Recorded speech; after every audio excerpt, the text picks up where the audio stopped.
Hi team, Miss Vaughn here to talk to you about what you're going to be doing with the sub today, which is reading chapter 2 of Chronicle of a Death Foretold. So if you can make sure that you have Chronicle of a Death Foretold, and then also your chapter 2 questions, and make sure that you're in your assigned seats, and also make sure that the phones are in the pocket.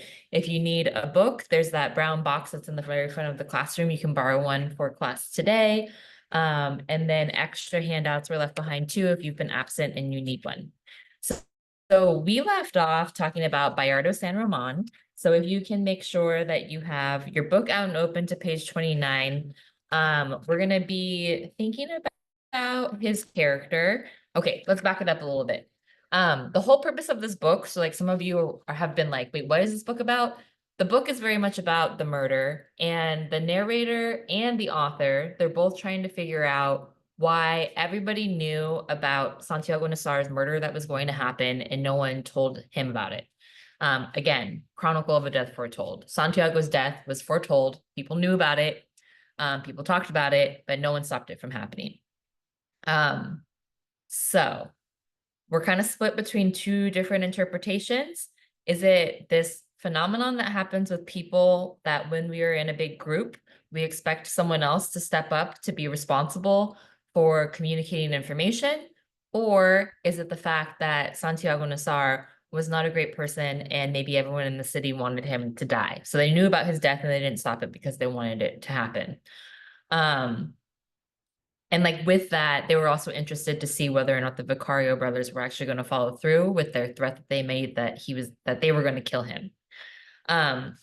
The purpose of the book, though, is why it is so confusing. So the purpose of the book is centered around it's almost psychological, not almost, it is psychological. So you want to be thinking about like, okay, what motivates people to act the way that they do? That's one thing. And then the second thing that you want to be thinking about is the bias that people have when they give their version of a story, and also how different people's version of a story could manipulate or change the truth. And some of you are really wanting firm answers of what is the truth behind Santiago Nassar's death. And the whole purpose of this is for you to grapple with that. And it's different, I know, than every other book that maybe you've read, because every other book that you've maybe read, there's like a clear start and then there's a clear finish. This does not operate in that way because Gabriel Garcia Marquez, he also wanted to go into this, or he wanted to not go into, he wanted to mimic the way that we play through memories in our own head. So you have to imagine that you are in the narrator's head trying to make sense of all of these different versions of the day of Santiago's death. And then the narrator has also gone back to the city 27 years later to figure out, or like to talk to the people to figure out what happened that day. So memory is a tricky thing because one, we have our own biases in how we see situations.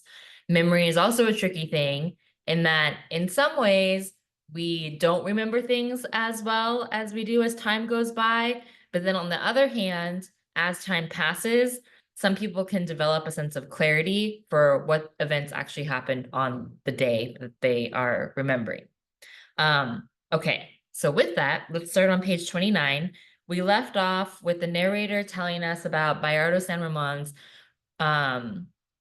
entrance into the city and how everyone in the whole town, they're very charmed by him. They think he's attractive. They know that he's rich. He almost seems like he's too good to be true because he knows how to do everything and he knows how to do it really, really well. And then we left off with him seeing Angela Vicario for the first time. So if we can start at the top of page 29, while we're reading through this, we want to be thinking about question number 2 on your questions to ponder. How is Angela Vicario portrayed throughout the chapter? Keep track of the page numbers as well. Okay, there's this big overarching idea that I introduced to you before we started reading when I talked to you about the role of honor in families. So I want you to be thinking about what's the role of honor in what Angela decides to do, how Bayardo carries himself, and then also how the Vicario brothers react to the information about their sister.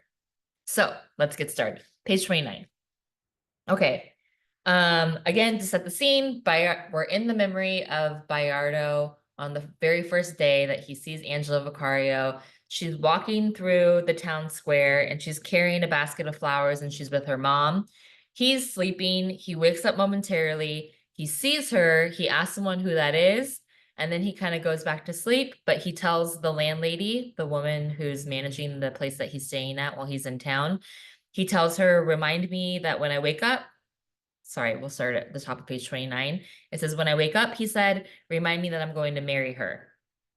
Angela Vicario told me that the landlady of the boarding house had spoken to her about that occurrence before Bayardo San Roman began courting her. Okay, so now the narrator is talking to Angela about her memories. I was quite startled, she told me. 3 people who had been in the boarding house confirmed that it had taken place. Okay, so multiple people in the house that he's staying at say, yes, it did happen in that way. But 4 others weren't sure. Okay, so like, here we are with numbers and evidence. We talked about this a little bit with Santiago Nassar. Does one bad interaction with Divina Flor deem that he is a predator? And many of you in class said yes.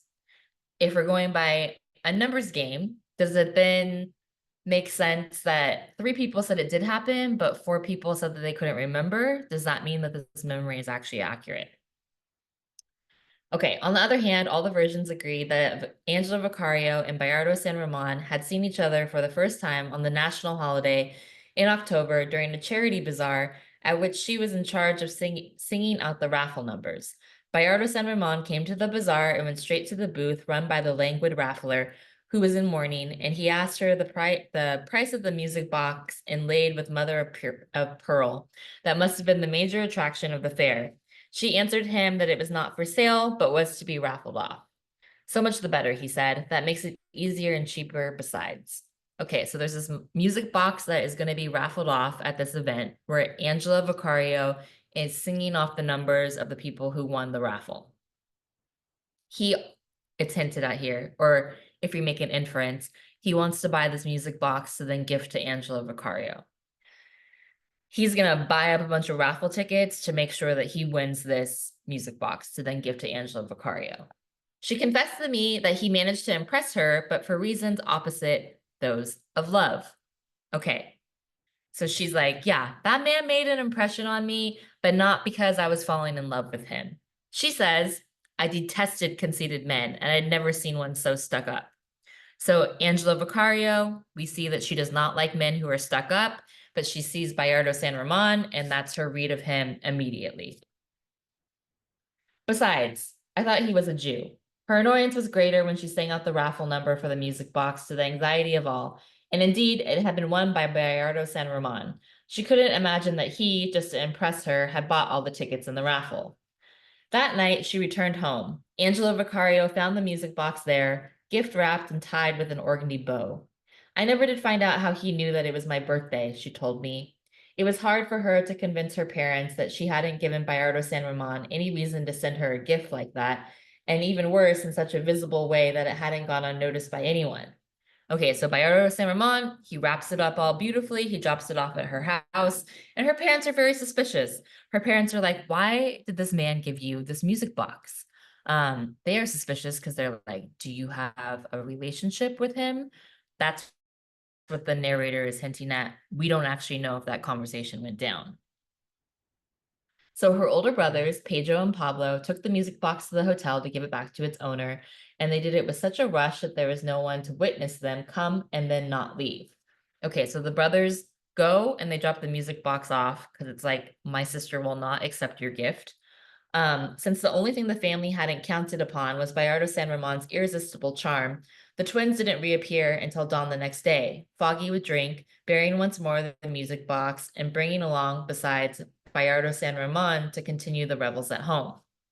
Okay, the brothers go to give the music box back, but Bayardo San Roman is so charming that he invites them in, he parties with them all night, and then at the end of it, the brothers take Bayardo San Roman back to the Vicario house so that Bayardo San Roman can face-to-face court Angela Vicario.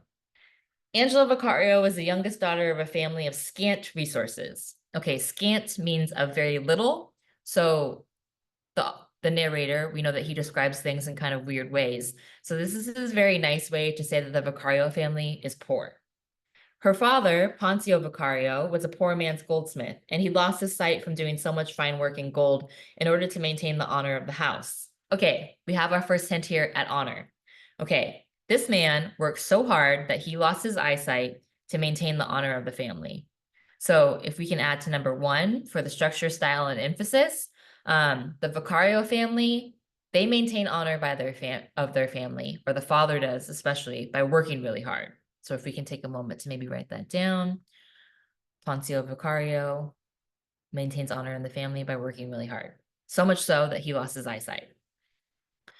Purissima del Carmen, her mother, had been a schoolteacher until she married forever. Her meek and somewhat afflicted look hid the strength of her character quite well. Okay, meek means kind of like weak or like really timid, soft-spoken. And then the narrator is then going to talk about his wife. She looked like a nun, my wife Mercedes recalls. She devoted herself with such spirit of sacrifice to the care of her husband and the rearing of her children that at times one forgot she still existed. Okay, so Purissima del Carmen, the mother of the Vicario brothers and also Angela. If I was there, I would write on my board a little mark above the Vicarios that Purissima Vicario or Purissima del Carmen, and then also Ponzio Vicario. And then this is also where it gets a little tricky because on the board, I know it says Pura Vicario, but that's just short for Purissima del Carmen, which is probably her maiden name. Okay, the wife says she looked like a nun, and then the wife also describes, and the narrator describes her too, as being really devoted, so much so that it's almost like she doesn't exist because she exists so much for her husband and for her children. The oldest daughters had married very late. In addition to the twins, there was a middle daughter who had died of nighttime fevers, and 2 years later, they were still observing a mourning that was relaxed inside the house but rigorous on the street. Okay, so one of the daughters died of a nighttime fever, and in the house, they don't really talk about the daughter that much, but when they're out in the street, they put on this big show that they are still in mourning for this daughter who is now dead. The brothers were brought up to be men. Okay, so here we get another very explicit description of how men are raised in this town. The girls have been reared to get married. Okay, the narrator makes a very clear divide. The brothers were brought up to be men. The girls were reared to get married. So if we're adding descriptions to Angela Vicario, one way that she was raised by her family was that there was very much the intent to get married. They knew how to do screen embroidery, sew by machine, weave bone lace, wash and iron, make artificial flowers and fancy candy, and write engagement announcements. Unlike other girls of the time who had neglected the cold of death, the four were past mistresses in the ancient science of sitting up with the ill, comforting the dying, and enshrouding the dead. Okay, so the family is the women in the family are very good at taking care of people. So much so that they comfort the dying, they sit with or they give company to the ill, and they also enshroud the dead. So they're able to take care of dead bodies. The only thing that my mother reproached them for was the custom of combing their hair before sleeping. Girls, she would tell them, don't comb your hair at night. You'll slow down seafarers. Okay, so this is like a superstitious family as well, that the mom is saying that the girls shouldn't comb their hair because it affects the men who are out on the water as sailors. Except for that, she thought that there were no better reared daughters. They're perfect, she was frequently heard to say. Okay, take a moment to just think in your mind, what does it mean to be a perfect daughter? The mom's going to go on to explain. Any man will be happy with them because they've been raised to suffer. Okay, what does that mean? That the mom says that any man is going to be happy with them because they've been raised to suffer. So the girls of the family have been raised to understand and be normal, or have it be normalized that they suffer. So why would that make them good wives? I'm a little suspicious of this mother. Yet it was difficult for the men who married the two eldest to break the cycle, because they always went together everywhere and they organized dances for women only and were predisposed to find hidden intentions in the designs of men.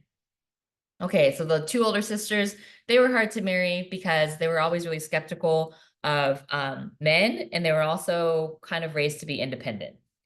Angela Vicario was the prettiest of the four, and my mother said that she had been born like the great queens of history, with the umbilical cord wrapped around her neck. Okay, so there's some metaphor that's happening here with the umbilical cord. Think about the umbilical cord. It's the thing that unites women to their child. And great queens of history, there's this like old wives' tale or like myth along with it that the umbilical cord is wrapped around their child's neck, meaning that what we might think, like in our head, we might be like, oh, it's going to be dope to be a queen or a king. But it's almost like a fate or a doom according to this like umbilical cord being wrapped around their neck. But she had a helpless air and a poverty of spirit that augured an uncertain future for her. I would see her again year after year during my Christmas vacations, and every time she seemed more destitute. In the window of her house, where she would sit in the afternoon making cloth flowers and singing songs about single women with her neighbors. Okay, so she's getting real desperate as she starts to age, according to the narrator. And remember, can we trust the narrator? Especially the way that he's talked about doing a floor. She's all set to be hooked, Santiago Nassar would tell me. Your cousin, the ninny, is. Okay, so again, the narrator is giving us this quote from Santiago. Your cousin, because remember the narrator is related to Angela Vicario, is all set to be hooked. So Santiago, is this him setting his eyes on her and objecting her like a fish? Like he's like, I'm gonna catch her and take her home with me. Suddenly, a little before the morning for her sister, I passed her on the street for the first time dressed as a grown woman and with her hair curled, and I could scarcely believe it was the same person. But it was a momentary vision. Her penury of spirit had been aggravated with the years, so much so that when it was discovered that Bayardo San Ramon wanted to marry her, many people thought it was an outsider's scheming. The family took it not only seriously, but with a great excitement. Kira Vicario, who laid down the condition that Bayardo San Ramon should identify himself properly. Okay, so mom was like, I'm just not giving up my daughter to any man. You gotta come and meet the family and you have to court her like a man does. Up until then, nobody knew who he was. His past didn't go beyond that afternoon when he disembarked in the actor's getup. And he was so reserved about his origins that even the most demented invention could have been true. It came to be said that he had wiped out villages and sown terror in Casanare as troop commander, that he had escaped from Devil's Island, that he had seen in Pernambuco trying to make a living with a pair of trained bears, and that he'd salvaged the remains of Spanish galleon loaded with the gold of the Windward Passage. Bayardo San Ramon put an end to all these conjectures by a simple recourse. He produced his entire family. Okay, so if people don't talk about themselves or if people don't reveal details about themselves, some people will start to make things up about them. And that's what they've done with Bayardo San Ramon, solely based on the way that he looks and things that he has said to people in passing in town. And so instead of telling people about himself, instead he brings his family to town so everyone can see his family. There were four of them, the father, the mother, and two provocative sisters. Okay, what does the narrator mean when he calls the sisters provocative? They arrived in a Model T Ford with official plates, whose duck quack horn aroused the streets at 11 o'clock in the morning. His mother, Alberta Simmons, a big mulatto woman from Curacao, who spoke Spanish with a mixture of papiamento, in her youth had been proclaimed the most beautiful of the 200 most beautiful women in Antilles. The sisters, newly come into bloom, again, this reference, the narrator thinks that they are provocative and they are newly come into bloom. Were like two restless fillies. But the main attraction was the father, General Petronio San Ramon, hero of the civil wars of the past century and one of the major glories of the conservative regime for having put Colonel Aureliano Buendia to flight in disaster of Tucarinca. My mother was the only one who wouldn't go to greet him when she found out who he was. It seems all right to me that they should get married, she told me, but that's one thing. And it's something altogether different to shake hands with the man who gave the orders for Herineldo Marquez to be shot in the back. Okay, so there's some beef that's happening between the town and also the family of Bayardo San Ramon. As soon as he appeared in the window of the automobile waving his white hat, everybody recognized him because of the fame of his pictures. He was wearing a wheat-colored linen suit, high-lace cordovan shoes, and gold-rimmed glasses held by a clasp on the bridge of his nose, and connected by a chain to a buttonhole in his vest. He wore the Medal of Valor on his lapel and carried a cane with the national shield carved on the pommel. He was the first to get out of the automobile, completely covered with the burning dust of bad roads, and all he had to do was appear on the running board for everyone to realize that Bayardo San Ramon was going to marry whomever he chose. Okay, so it might seem like the narrator is just giving us details of Bayardo's family, but there's some things that you should be inferring as he's giving us these details, because remember, we can't trust the narrator entirely. So one is that Bayardo San Ramon's father fought in wars. He's most well known for having shot someone in the back. So think about that. What has he grown accustomed to? What has been normalized? Violence. And then also, how does he handle his conflicts? If that's what he's most well known for, having shot someone in the back as they're walking away, or not prepared to defend themselves. It was Angela Vicario who didn't want to marry him. Okay, so let's add that to Angela Vicario. So she's been raised to suffer because of her poor family. She also does not like Bayardo San Ramon because he seems too cocky. And then they're going to elaborate more on their relationship here. He seems too much of a man for me, she told me. Besides, Bayardo San Ramon hadn't even tried to court her, but had bewitched the family with his charm. Okay, so like she's kind of skeptical because she's like, you're not even trying to convince me to like you. You just want my family to like you. Angela Vicario never forgot the horror of the night on which her parents and her older sisters with their husbands gathered together in the parlor, imposed on her the obligation to marry a man whom she had barely seen. Okay, so it's almost like the family holds this intervention on her, and they're like, listen, Angela, you are going to marry this man. And think about why they want her to marry him. And she doesn't want to. And is this that her gut feeling is so much so, I do not want to marry this man because he's not who everyone thinks he is? Or is this like a teenage thing or like a young person thing where everyone wants you to do a thing and so you don't want to do it at all? The twins stayed out of it. It looked to us like woman problems, Pablo Vicario told me. The parents' decisive argument was that a family dignified by modest means had no right to disdain that prize of destiny. Okay, so the narrator gives it straight up. That later the Vicario brothers had said that they really wanted Angela to marry Bayardo because he was rich. Angela Vicario only dared hint at the inconvenience of a lack of love, but her mother demolished it with a single phrase. Love can be learned too. Okay, question number 3 on questions to ponder. What is the significance of this passage? Love can be learned too. What is Angela's mom suggesting to her? Which is, Angela initially is like, I don't want to marry this man because I don't love him. And the mom says in response, not, oh, that's fine, sweetie, follow your heart. The mom says in response, girl, love can be learned too. Unlike engagements of the time, which were long and supervised, theirs lasted only 4 months due to Bayardo San Ramon's urgings. Okay, what does urgings mean? Is that like, hurry along, I love this woman so much I want to marry her? Or are the urgings, let's hurry this along because I want to marry her?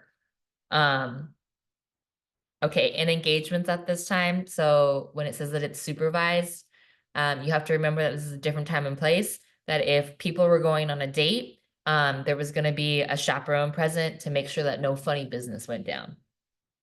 It wasn't any shorter because Pura Vicario demanded that they wait until the family mourning was over. Again, over the sister. But the time passed without anxiety because of the irresistible way in which Bayardo San Ramon arranged things. One night he asked me what house I liked best, Angela Vicario told me. Okay, so let's look at question number 4, because this passage is going to help you answer that question. And I answered without knowing why that the prettiest house in town was the farmhouse belonging to the widower Jews. I would have said the same. It was on a windswept hill, and from the terrace you could see the limitless paradise of the marshes covered with purple anemones. And on clear summer days, you could make out the neat horizon of the Caribbean and the tourist traps from the Cartagena de Indias. That very night, Bayardo San Ramon went to the social club and sat down to the widower Ju's table to play a game of dominoes. Okay, Angela says, widower Ju's home, prettiest in town. Narrator is like, if I was asked the same question, I would have the same answer. So then Bayardo hunts down the owner of the house. And remember that if you are a widower, it means that your wife has died. So memory of now we're in widower Ju's perspective. We're going to get his retelling of that situation. Widower, he told him, I'll buy your house. It's not for sale, the widower said. I'll buy it along with everything inside. The widower Jews explained to him, with the good breeding of olden days, that the objects in the house had been bought by his wife over a whole lifetime of sacrifice, and that for him, they were still a part of her. Okay, so the widower tries to explain to him, my wife who has died, she put so much time and effort into making this house a home that I don't want to give up this house because with it is the memory of my wife. He was speaking with his heart in his hand, I was told by Dr. Dionisio Iguaran, who was playing with them. I was sure he would have died before he'd sell a house where he'd been happy for over 30 years. Bayardo San Ramon also understood his reasons. Agreed, he said, so sell me the house empty. But the widower defended himself until the end of the game. 3 nights later, better prepared, Bayardo San Ramon returned to the domino table. Widower, he began again, what's the price of the house? It hasn't got a price. Name anyone you want. I'm sorry, Bayardo, the widower said, but you young people don't understand the motives of the heart. Bayardo San Ramon didn't pause to think. Let's say 5,000 pesos, he said. You don't beat around the bush, the widower answered him, his dignity aroused. The house isn't worth all that. 10,000, said Bayardo San Ramon. Right now, with one bill on top of another. The widower looked at him, his eyes full of tears.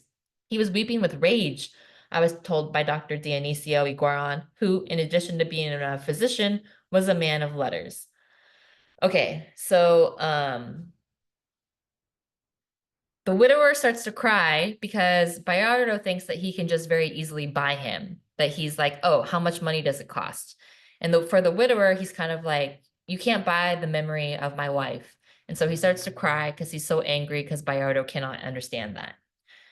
So again, like what kind of man does Bayardo think he is in that he courts Angela by not actually courting her, but by courting the family and thinking that because he won this music box that he could also win over her heart.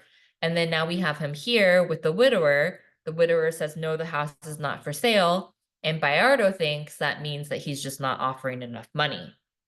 Just imagine, bottom of page 36, an amount like that within reach and having to say no from a simple weakness of the spirit. The widower Jew's voice didn't come out, but without hesitation, he said no with his head. Okay, because he's like tearing up and he just says no with his head. Bayardo will not take no for an answer, though. Then do me one last favor, Bayardo San Ramon said. Wait for me here for 5 minutes. 5 minutes later, indeed, he returned to the social club with his silver-trimmed saddlebags, and on the table he laid 10 bundles of 1,000 peso notes with printed bands of the state bank still on them. The widower Jews died 2 months later. He died because of that, Dr. Dionisio Iguaran said. He was healthier than the rest of us, but when you listen with the stethoscope, you could hear the tears bubbling inside his heart. Okay, think about whether or not that's true or whether or not this doctor is being just a tad bit dramatic. But if anyone were to know that someone would die from a broken heart, it might be this doctor, right? So again, we don't really know who to believe. Was the widower meant to die 2 months later? Or was he so heartbroken that Bayardo took his house from underneath him and his wife having died that he dies later? But not only had he sold the house with everything in it, he asked Bayardo San Ramon to pay him little by little because he didn't even have an old trunk where he could keep so much consolation money. No one would have thought, or nor did anyone say, that Angela Vicario wasn't a virgin. She hadn't known any previous fiance, and she'd grown up along with her sisters under the rigor of a mother of iron. Okay, if your mother is being described as a mother of iron, what kind of mother is that? And for me, when I read that, I am thinking that that is a very strict mother. So now we're getting into the details. How do we know that Angela is not a virgin? Even when it was less than 2 months before she would be married, Pura Vicario wouldn't let her go out alone with Bayardo San Ramon to see the house where they were going to live. But she and the blind father accompanied her to watch over her honor. Okay, again, think about what that word is code for. They go to chaperone the dates because they want to look over Angela's quote unquote honor. They want to make sure that Angela and Bayardo are not doing anything that they shouldn't do before their wedding night. But then Angela says, the only thing I prayed to God for was to give me the courage to kill myself. Angela Vicario told me, but he didn't give it to me. She was so distressed that she had resolved to tell her mother the truth so as to free herself from that martyrdom. When her only two confidants, who worked with her making cloth flowers, dissuaded her from her good intentions. Okay, so this is going to be kind of confusing. Angela's like, I had to tell my mom that I wasn't a virgin, but it was so hard to be able to do it because it would obviously break the mom's heart. And then these women who she works with making these cloth flowers, they give her some tricks to get around this. All right, so Angela continues. I obeyed them, she told me, because they made me believe that they were experts in men's tricks. They assured her that almost all women lost their virginity in childhood accidents. They insisted that even the most difficult of husbands resigned themselves to anything as long as nobody knew about it. They convinced her finally that most men came to their wedding night so frightened that they were incapable of doing anything without the woman's help. And at the moment of truth, they couldn't answer for their own acts. The only thing they believe is what they see on the sheet, they told her, and they taught her old wives tricks to feign her lost possession so that on her first morning as a newlywed, she could display open under the sun in the courtyard of her house the linen sheet with the stain of honor. Okay, so there is this other myth that exists that you'll know that a woman is a virgin if she bleeds the first time that she has sex. So these women tried to tell her there are ways around this that you can fake that on your wedding night. And the women also say men are so nervous on the night of the wedding night that you can do this trick and he will never know. So when it says here that they can feign her lost possession, so that on her first morning as a newlywed, she could display open under the sun in the courtyard of her house the linen sheet with the stain of honor, meaning the blood on the sheet. She got married with that illusion. Bayardo San Ramon, for his part, must have got married with the illusion of buying happiness, with the huge weight of his power and fortune, for the more the plans of the festival grew, the more delirious ideas occurred to him to make it even larger. Okay, so it's not just a simple, oh, he's going to get married. It's he's going to get married, and because he's rich and he's getting married, he's going to make this the biggest wedding that he can. He tried to hold off the wedding for a day when the bishop's visit was announced so that he could marry them, but Angela Vicario was against it. Actually, she told me, the fact is I didn't want to be blessed by a man who cut off only the combs for soup and threw the rest of the rooster into the garbage. Okay, so Angela's like, I don't want to mess around with this religion stuff at my wedding. I don't even like this guy or respect him. Why would I want him to marry me and Bayardo, a man who I don't even really want to marry in the first place?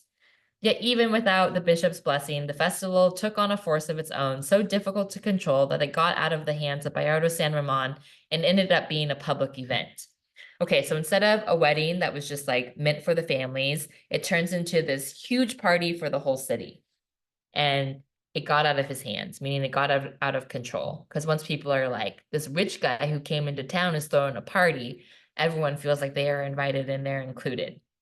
And again, even though the narrator's mom is deemed to be a gossip, you have to remember that she gets her gossip from other people. So all the other people in town are gossips too. General Petronio San Ramon and his family arrived that time on the National Congress's ceremonial boat, which remained moored to the dock until the end of the festivities, and with them came many illustrious people who, even so, passed unnoticed in the tumult of new faces. So many gifts were brought that it was necessary to restore the forgotten site of the first electrical power plant in order to display the most valuable among them, and the rest were immediately taken to the former house of the widower Jews, which had already been prepared to receive the newlyweds. The groom received a convertible with his name engraved in Gothic letters under the manufacturer's seal. The bride was given a chest with table settings in pure gold for 24 guests. They also brought in a ballet company and 2 waltz orchestras. that played out of tune with local bands and all the groups of brass and accordion players who came, animated by the uproar of the revelry. Okay, so this wedding, kind of chaotic. Ballerinas are brought in. You have these like classical music performers, but you also have the local bands of the town. And it's just a lot. The Vicario family lived in a modest house with brick walls and a palm roof. Okay, so we got some contrast that's happening here. You have this elaborate, huge wedding that's only made possible by the amount of money that Bayardo San Ramon's family has in comparison to the Vicario family that live in a modest house, meaning that it's not fancy, and that it has brick walls and a palm roof, topped by two attics where in January swallows got in to breed. In front of it had a terrace almost completely covered with flower pots and a large yard with hens running loose and with fruit trees. In the rear of the yard, the twins had a pigsty with its sacrificial stone and its disemboweling table, which had been a good source of domestic income ever since Poncio Vicario had lost his sight. Pedro Vicario had started the business, but when he went into military service, his twin brother also learned the slaughterer's trade. Okay, so the Vicario brothers, after their dad retires because he can no longer see when he's working in gold, they start a slaughterhouse in the back of the house where they kill pigs. So the Vicario brothers killing things, gutting them, not a big deal for them. So would this then make them more susceptible to be violent, is my question that I have for you. The inside of the house barely had enough room in which to live, and so the older sisters tried to borrow a house when they realized the size of the festival. Just imagine, Angela Vicario told me, they thought about Placido Linero's house, but luckily my parents stubbornly held to the old song that our daughters would be married in our pig pen or they wouldn't be married at all. So they painted the house its original yellow color, fixed up the doors, repaired the floors, and left it as worthy as was possible for a clamorous wedding. The twins took the pigs off elsewhere and sanitized the pigsty with quicklime, but even so, it was obvious that there wasn't enough room. Finally, through the efforts of Bayardo San Ramon, they knocked down the fences in the yard, borrowed the neighboring houses for dancing, and set up carpenter's benches to sit and eat on under the leaves of the tamarind trees. Okay, so everyone is kind of like upending their life to make sure that this wedding happens. Like the house gets completely changed around. Bayardo San Ramon like buys the houses next to it to allow people to be able to party in it because they want this wedding to be big. And then continuing, it says the only unforeseen surprise was caused by the groom on the morning of the wedding, for he was 2 hours late in coming for Angela Vicario, and she had refused to get dressed as a bride until she saw him in the house. Okay, he's 2 hours late to the wedding. Think of it, people. If who you're supposed to marry is 2 hours late to the wedding, you might start to get worried that this person is not going to show up. And so she says, just imagine. I would have been happy even if he hadn't come, but never if he abandoned me dressed up. So Angela Vicario was like, that would be embarrassing if I got completely dressed up as a bride and then he didn't show up. So she at least wanted to make sure that he was in the building before she put on everything for the wedding. Her caution seemed natural because there is no public misfortune more shameful than a woman to be jilted in her bridal gown. So she does not want to be embarrassed publicly. And that's a human thing, right? On the other hand, the fact that Angela Vicario dared put on the veil and the orange blossoms without being a virgin would be interpreted afterwards as a profanation of the symbols of purity. Okay, so those two things, the white dress, especially a symbol that she's pure as she's going to be married. And so now the narrator in retrospect was like, dang, that was even disrespectful that she put on a white dress. Okay. My mother was the only one who appreciated, as an act of courage, the fact that she played out her marked cards to the final consequences. Okay, on the other hand, the mom was like, dang, Angela had some nerve to be able to put on that white dress, knowing sure well that she was not a virgin. And so the mom of the narrator is like, respect to her for trying to pull one over on everyone. In those days, page 41, middle of the page, she explained to me, God understood such things, but no one yet knew what cards Bayardo San Ramon was playing from the moment he finally appeared in frock coat and top hat until he fled the dance with the creature of his torment. He was the perfect image of a happy bridegroom. Nor was it known what cards Santiago Nassar was playing. I was with him all the time in the church and at the festival, along with Cristo Bedoya and my brother, Luis Enrique, and none of us caught a glimpse of any change in his manner. Okay, so this is where we know the narrator, he's real homies with Santiago Nassar. I had to repeat this many times because the four of us had grown up together in school. Okay, again, more details. They had grown up together. And later on in the same gang at vacation time, and nobody could have believed that one of us could have a secret without it being shared, particularly such a big secret. So the narrator is like, I don't know if Santiago slept with her because any secret that they had as friends was usually shared amongst friends, and Santiago never shared the secret with them. Okay, let's continue. We're going to hear about Santiago and how he viewed the wedding. Santiago Nassar was a man for parties, and he had his best time on the eve of his death, calculating the expense of the wedding. He estimated that they'd set up floral decorations in the church equal in cost to those of 14 first-class funerals. That precision would haunt me for many years because Santiago Nassar had often told me that the smell of closed-in flowers had an immediate relation to death for him. And that day he repeated to me as he went into the church, "I don't want any flowers at my funeral," he told me, hardly thinking that I would see to it that there weren't any the next day. Okay, the flowers are symbolic here in that as soon as you cut a flower and you put it into arrangement, it starts to die, right? So for Santiago, he's like, I don't want any reminders of death at my wedding, especially flowers that are dying in the vases. En route from the church to the Vicario's house, he drew up the figures for the colored wreaths that decorated the streets, calculated the cost of the music and the rockets, and even the hail of raw rice from which they received us at the party. In the drowsiness of noon, the newlyweds made their rounds in the yard. Bayardo San Ramon had become our very good friend, a friend of few drinks, as they said in those days, and he seemed very much at ease at our table.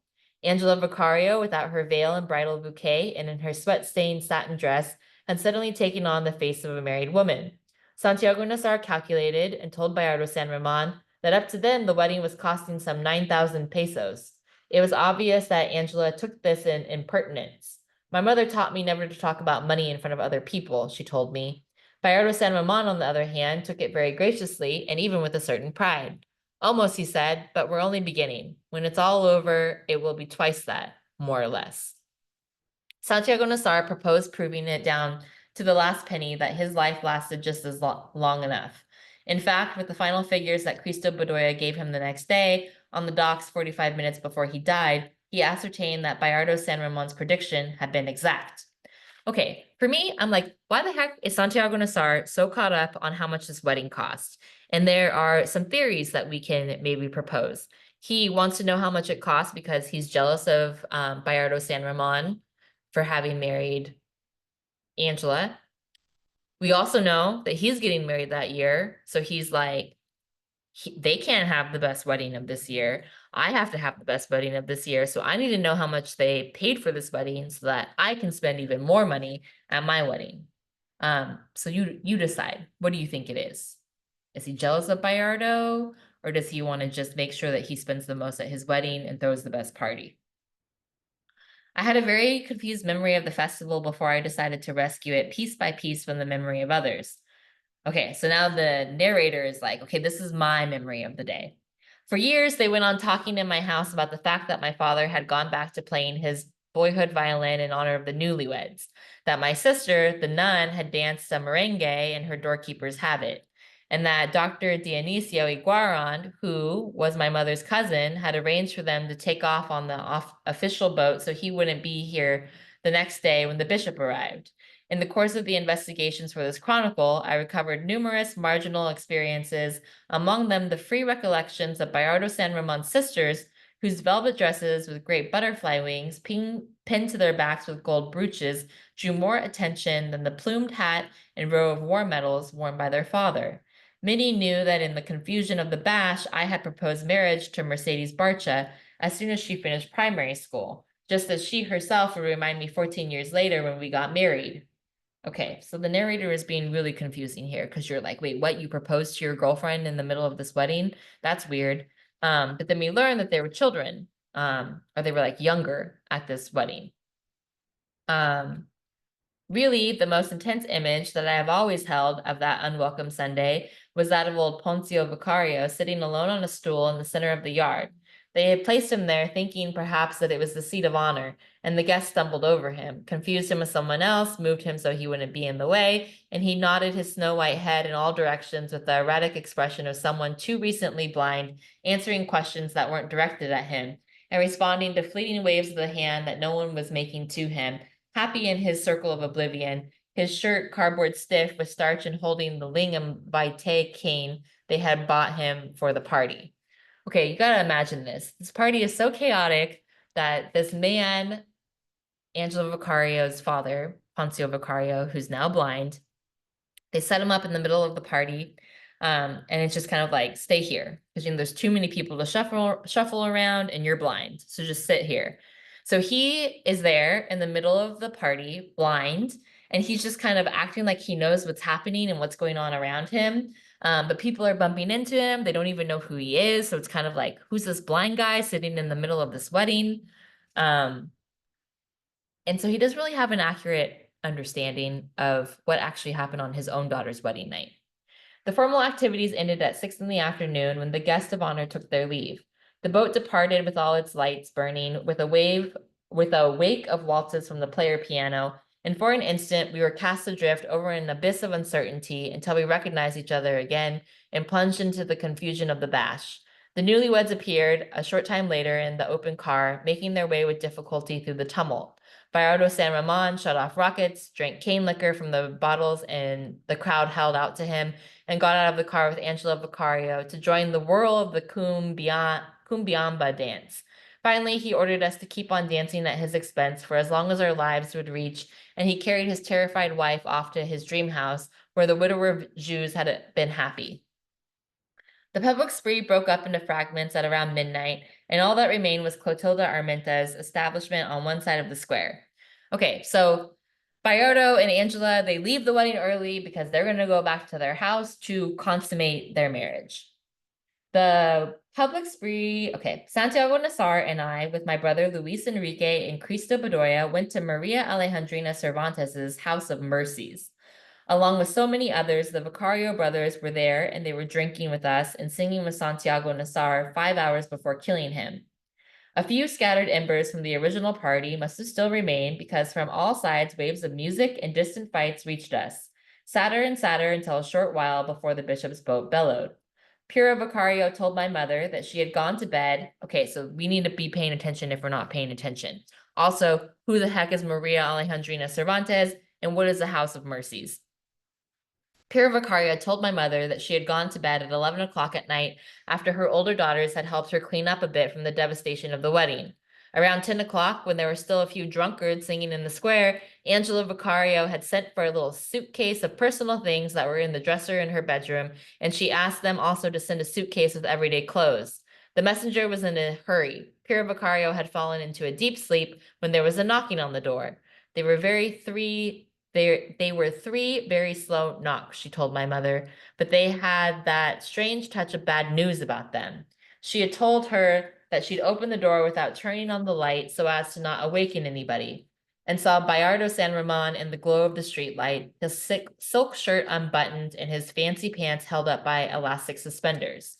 Okay, remember, Pura Vicario is related to the narrator's mom, and so the narrator never heard this story firsthand. The narrator got this story from his mom, who, remember, is a chismosa.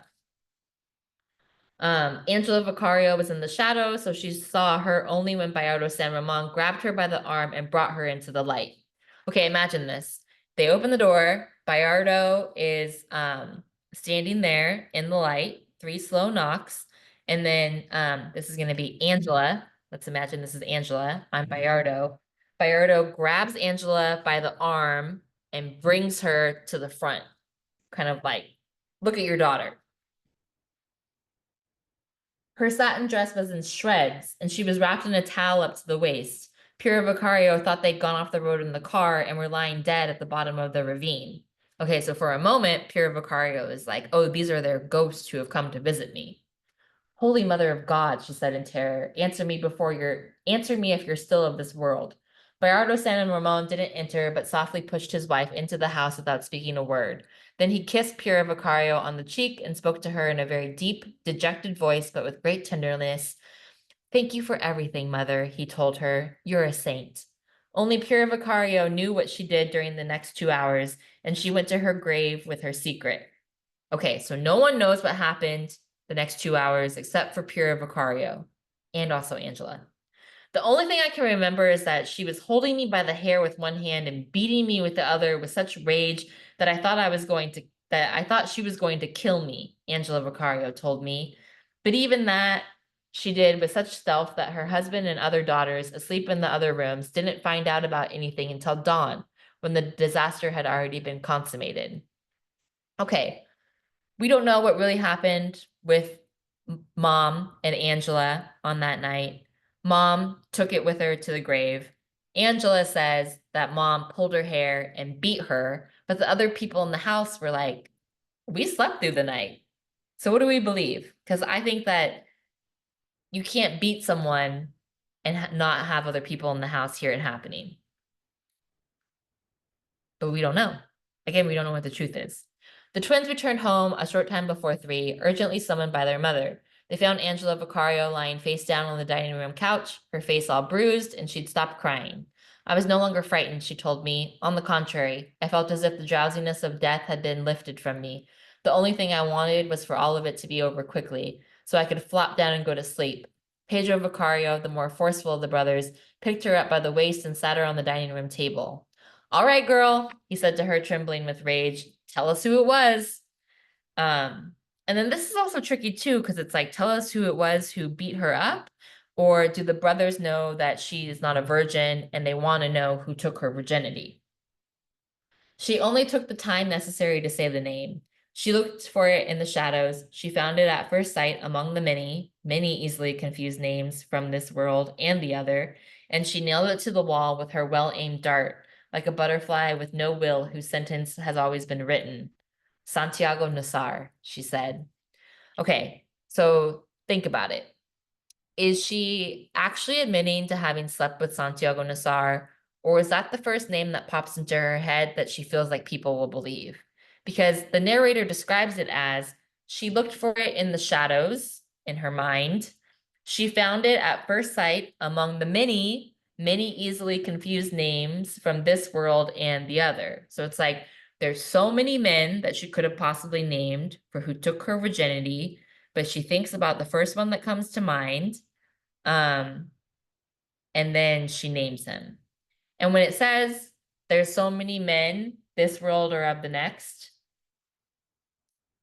this world or of the other, does the narrator, for me as I read that, I'm like, does the narrator mean that Angela had slept with a lot of men and there are many different men to choose from? Or are there just so many men who do terrible things that there's like all of these choices that Angela has to choose from? Okay, your consideration, your ponderings, you need to make sure that those ponderings, those considerations are showing up in the way that you answer these questions. Take some time to answer these questions, and then you're going to read The Rage of the Incels by Gia Tolentino, and you're going to complete your non-literary text slideshow. So again, read chapter 2, we just did that. Complete your chapter 2 questions. Read Gia Tolentino, The Rage of the Incels, and then you're going to complete your non-literary text slideshow. Again, there's a table of contents on the front cover of the Gia Tolentino reader for you to know what page to turn to, and there's extra copies that have been left with the sub for Rage of the Incels as well. Okay, be nice to the sub, be nice to each other, be nice to yourselves, and I will see you on Tuesday. Bye-bye.